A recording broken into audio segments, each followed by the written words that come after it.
Então tem outra chance no 5-3. Bem, a Iga acertou aquela devolução inacreditável no Deus, então parabéns pra Iga. Tô feliz por ela. Viu aquele bom passing shot quando a Alex forçou? E acho que tava tipo... Tô te vendo. Você acha? Bem, eu sou exigente quando as coisas não vão bem. Talvez... Ser mais... tipo... Bem, como estudo. There is a different side to Alex Eala's rise that fans do not always get to see during a match. The forehand gets the attention. The movement gets noticed. The mental toughness gets praised. But according to comments attributed to her coach Joan Bosch, the foundation of Eala's development may be something much less glamorous, the way she works when nobody is watching. Bosch has reportedly described a player who demands more from herself in training and is willing to be pushed hard because she understands that improvement does not happen by simply repeating what already works. That detail matters because Eala's progress has not come from one spectacular weapon suddenly appearing overnight.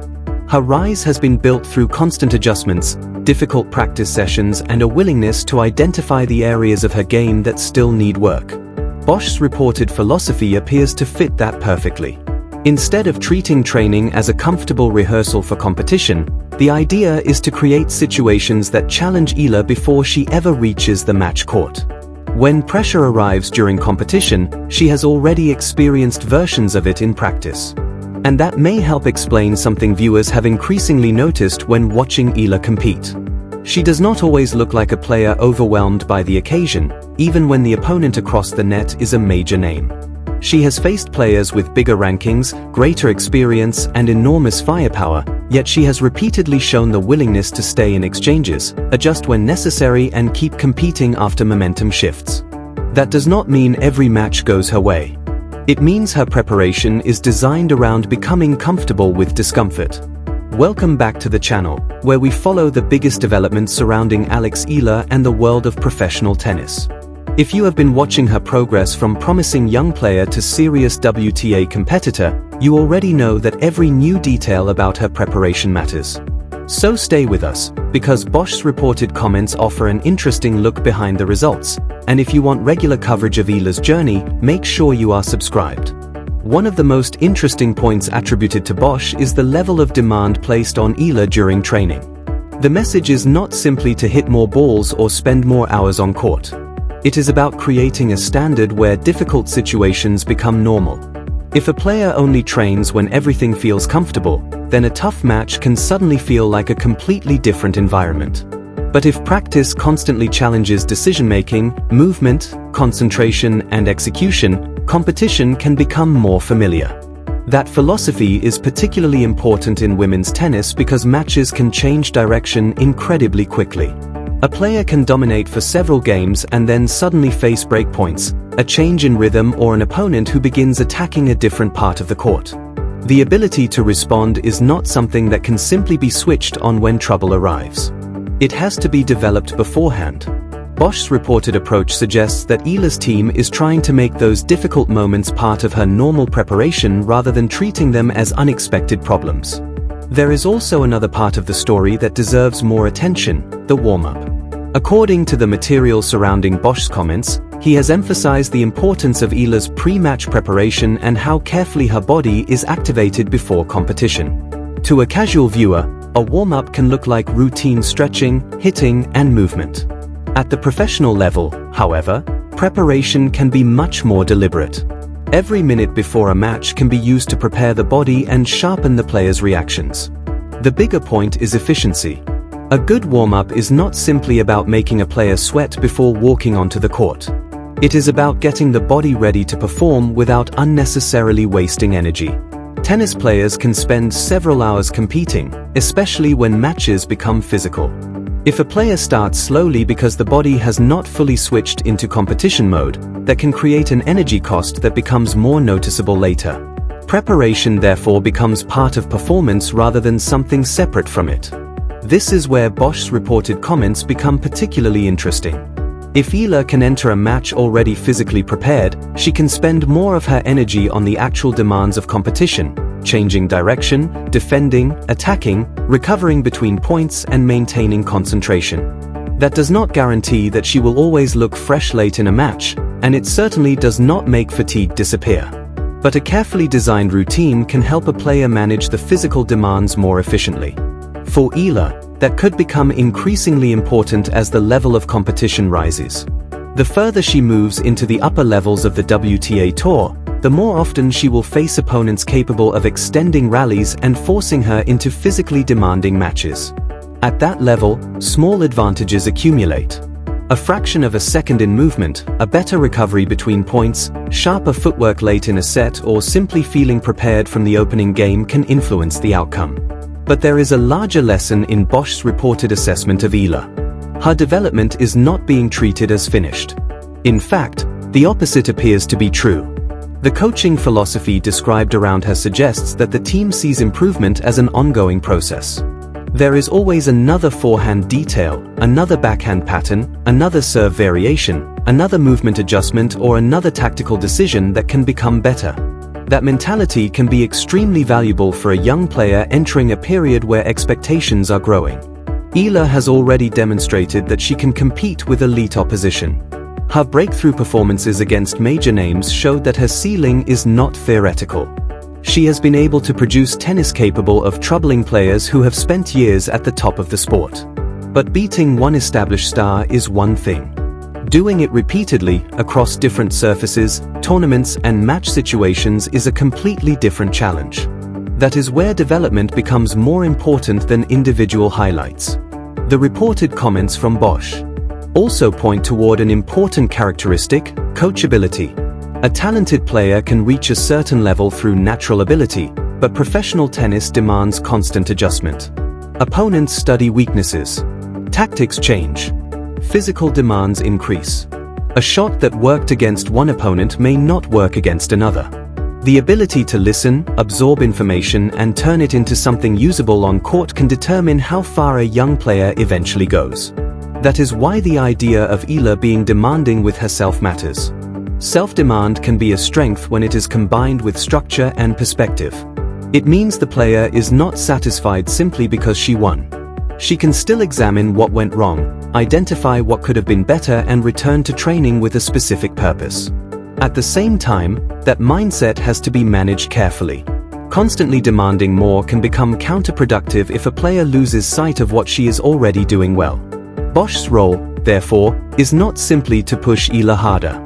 It is also to understand when pushing harder is useful and when a different adjustment is needed.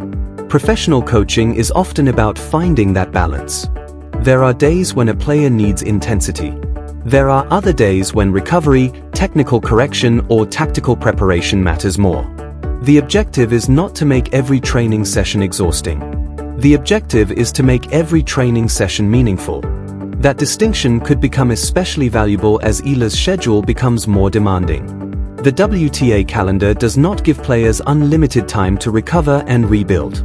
Travel, matches, practice, media commitments, and physical recovery all compete for the same limited hours. A player who wants to remain at a high level has to learn how to manage that entire cycle. The best preparation is therefore not necessarily the hardest preparation. It is the preparation that produces the best performance when the match actually arrives. And this is where Eala's physical development enters the conversation. Her movement has become an increasingly important part of how she competes. A player does not need to win every point with overwhelming power if she can consistently reach difficult balls, reset the rally, and force the opponent to play another shot. That ability can become especially valuable against aggressive opponents who rely on ending points quickly. If Eala can turn more of those attacking situations into extended exchanges, she gives herself additional opportunities. Her opponents also create a useful measuring stick. When a player begins facing elite competition regularly, the results alone do not tell the entire story. How does she respond after losing a set? How does she react when an opponent changes tactics? Can she protect a lead? Can she fight back after falling behind? Can she maintain her level late in a long match? These are the questions that reveal whether a player is simply capable of producing a great performance or is developing the complete package required for sustained success. Eala has already had opportunities to answer many of those questions. She has been tested by powerful hitters, former world number one opposition, and experienced players who understand how to manipulate a match. Those encounters are valuable even when the final score does not go her way. Every high-level match provides information. It shows which patterns hold up, which weaknesses opponents target, and where another level of improvement is needed. That may be why the reported philosophy from Bosch sounds less focused on one magic shot and more focused on the complete player. A forehand can win spectacular points, but a professional career is built on hundreds of smaller decisions.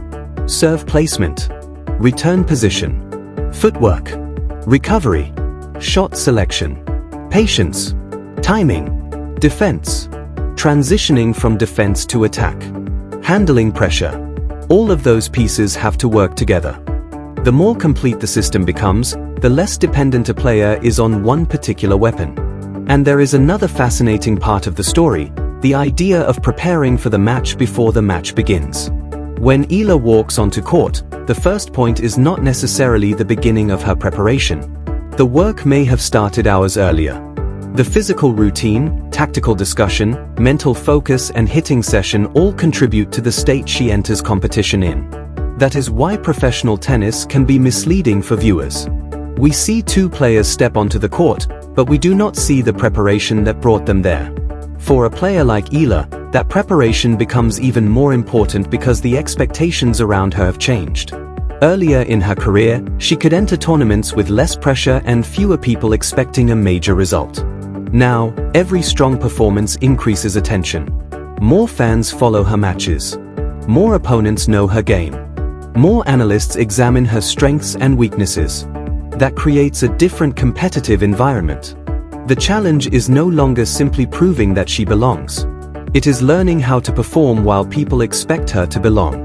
That is one reason the mental side of Bosch's reported approach deserves attention. If training regularly creates pressure, then match pressure becomes less foreign. It will never feel exactly the same as a Grand Slam match or a packed stadium. Nothing can perfectly reproduce the real thing. But a player can become more familiar with making decisions while tired, responding after mistakes, and executing shots when the body and mind are under stress. The reported goal, then, is not to make Eala immune to pressure. No professional athlete is immune to pressure. The goal is to make pressure manageable. That is a much more realistic objective. A player who accepts that difficult moments are part of the sport can respond more effectively when they arrive. Instead of treating a bad game as a crisis, she can treat it as another problem to solve. And that brings us back to one of the most revealing parts of the story, the constant search for improvement. Bosch has reportedly emphasized that there are always areas Eala can develop, from the forehand and backhand to the serve, footwork, and net game. That attitude may sound simple, but it is critical at the highest level. Once a player reaches a strong ranking, the difference between moving higher and staying where she is can come down to small technical or tactical gains. The next phase of Eala's career will test whether those small gains can translate into consistent results. Breaking through against elite opponents is one milestone. Building a season around those performances is another. The goal is not simply to create one memorable upset. The objective is to make that level of tennis increasingly normal. If Eala can do that, the conversation around her changes naturally from potential to sustained.